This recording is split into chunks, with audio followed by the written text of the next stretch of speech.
Новый уровень сотрудничества или новый уровень защиты. Подписывайтесь на обновления и точно будете в курсе всего самого важного.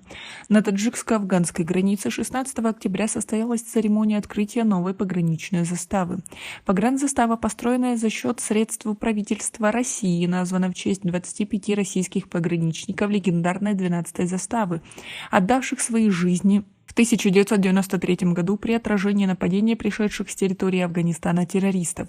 В мероприятии приняли участие посол России в Таджикистане Семен Григорьев, командующий погранвойсками Государственного комитета национальной безопасности Республики Таджикистан Раджабали Рахманали, представители аппарата атташе по вопросам обороны при посольстве России и группы погрансотрудничества ФСБ в России.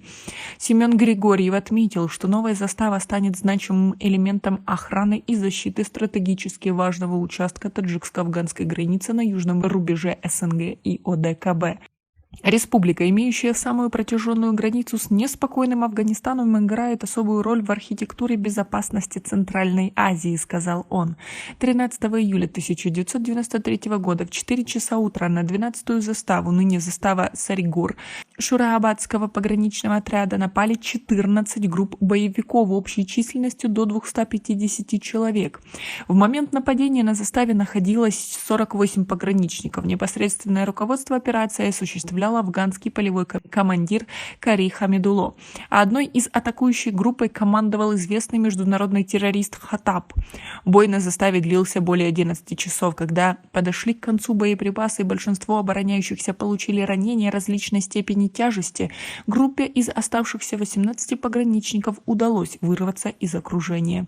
К 14:30 основные огневые точки противника были подавлены огнем из всего имеющегося вооружения подошедшей объединенной бронегруппы Московского погранотряда, 201-й мотострелковой дивизии, подразделения КНБ и местного отряда самообороны. В 18:30 был отбит кишлак Саригор. К 20:10 очищена от противника и сама 12-я застава.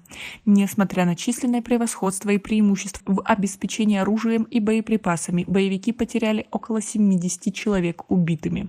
Эти трагические события послужили тому, что вскоре после этого был создан контингент миротворческих сил Российской Федерации в Таджикистане. Пограничники перешли непосредственно от охраны границы к ее обороне.